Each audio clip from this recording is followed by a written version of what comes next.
You know that the Federal Reserve is a private bank and not a government agency? No, I wasn't aware of that. It's a private bank. That would scare me quite a bit. What if you learned that the Federal Reserve makes money off the taxes you pay? How would you feel about that? Angry. Like I'm feeling right now. I would feel cheated by my government. I'd be angry. It's really frustrating that we're paying money for something that isn't benefiting us in any way whatsoever. It kind of sucks. They're pretty much in control of everything. I decided to drive back to Washington to see Dr. Ron Paul. He had been a congressman for over 20 years. I had met him previously in 1998 when I was running for governor of Nevada, and I knew him to be an honest and sincere man. And I thought he'd be very helpful in letting me know what the future holds for the American people. Who owns the Federal Reserve? It's secret, and we can't find out what's happening. But the Congress created it, and it's not authorized in the Constitution. The government borrows money from a private corporation using the name Federal that prints United States on it, and then it pays back to the Fed, which is owned by private banks. We don't know who all those private banks are. The money that the government is paying back to the private bankers is the money that comes from you and me. Why in the world would the American government borrow money and pay fees on it when it has the authority to make the money itself interest-free? The Federal Reserve is no more federal than Federal Express. I've never seen a full list of ownership for the Fed. I don't think anybody has. The government works for a private bank, and the private bank works for its owners, the true masters. People talk to me about, the issue of Republican versus Democrat, as if they don't get it. And I say, look, here's the way you get it. It's organized crime. All you do is you call the Republicans the Genoveses, and you call the Democrats the Gambinos. The people at the top, they treat it like a crap game, like it's their crap game, like they're making lots of money. Occasionally somebody at the table shoots each other, but the moment anything threatens their crap game, they all unite to protect it. They're both controlled by the same financial, economic, and corporate interests. Once the banks get into the picture and they form a partnership with the government gives them the legal power now to create bank-issued money backed by the coercive power of government to require everybody to accept that bank money. In the course of the last century, they have converted this nation from a nation of independent freeholders to a nation of employees. And they're just one step away from being serfs. Most people spend the great bulk of their money for taxes, interest, and inflation. And all of that money goes to these two groups that comprise the cartel and their partner, the federal government. It's not a coincidence. So if Congress used its legal authority to shut down the Federal Reserve System, the American people would be much better off. Government should create, issue, and circulate all the currency. Creating and issuing money is the supreme prerogative of government and its greatest creative opportunity. Adopting these principles will save the taxpayers immense sums of interest, and money will cease to be the master and become the servant of humanity. Abraham Lincoln. Young people today are conditioned practically from the cradle on up to think that credit is a wonderful thing. You don't want to damage your credit. You want to do what you can so that you can go to the bank and get a good loan. There are no people who own their own property, who own their own houses, who own their own business, who finance their own business. They're only debtors. The average young person today has no concept that he's being drawn into a web, a trap. Like he's in the feudalist system, only he's going to like it. He's going to think, this is wonderful. I got my new red Corvette, and I'm in debt for the rest of my life, but I'm looking good. A decision was made. Let's get all the debt up, let's move the jobs abroad, and instead of re-engineering your skills, we're going to dumb down America, and so the middle class will disappear. Really what most of the people in this country have become is food for the debt machine.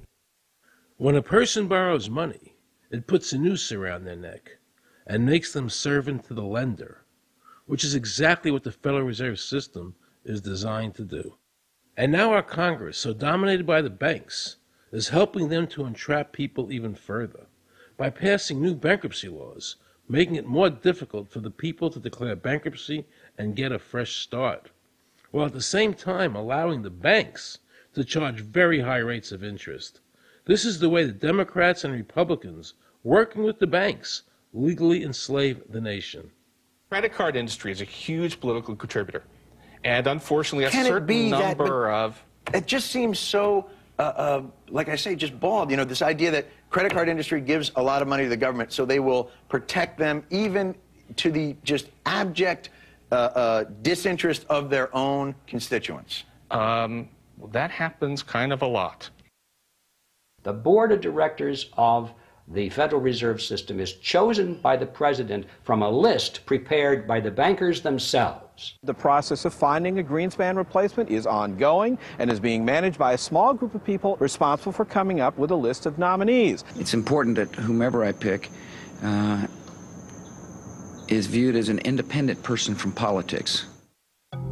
If the American people ever allow the banks to control the issuance of their currency, the banks and corporations that will grow up around them will deprive the people of all property until their children wake up homeless on the continent their fathers conquered.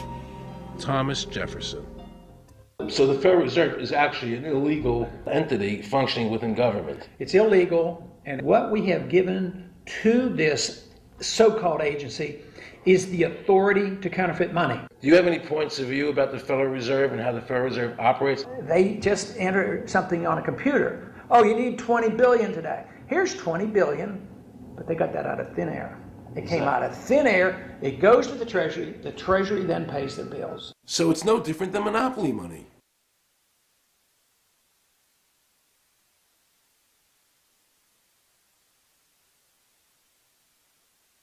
The cost of living is so high today because the Federal Reserve and the federal government have destroyed the purchasing power of the dollar. The dollar today is actually worth about 4 cents, despite the fact that the government, the Federal Reserve, and the media keep telling us that they're protecting the value of the dollar. This is a lie. All countries who have ever attempted to create money on thin air, the currency is eventually destroyed. Why did we give a monopoly of creating money out of thin air to a private corporation? The result is exactly the same as if someone were picking your pocket every year, because that's exactly what they're doing.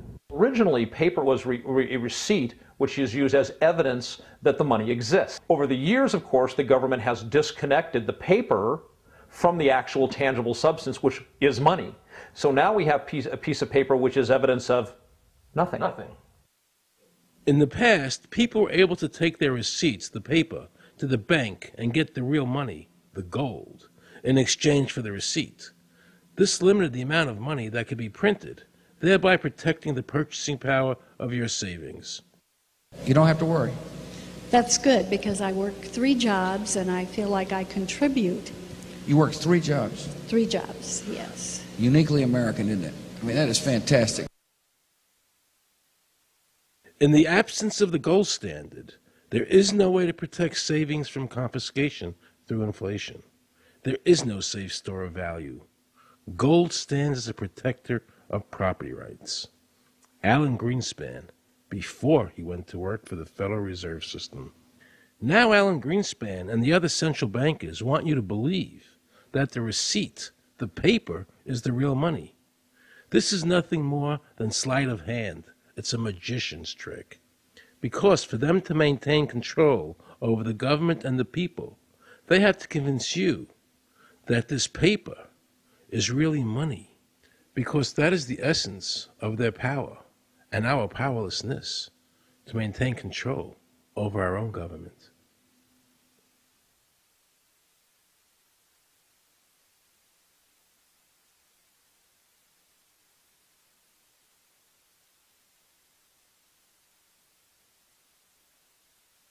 What happened to the gold in Fort Knox? Nobody really knows. When I served on the Gold Commission, I asked them to really, do another audit. I remember it was 15-2. It said, we don't need to audit the gold. It's supposed to be the American people's gold, and so we would like an accounting to tell the American people what is there.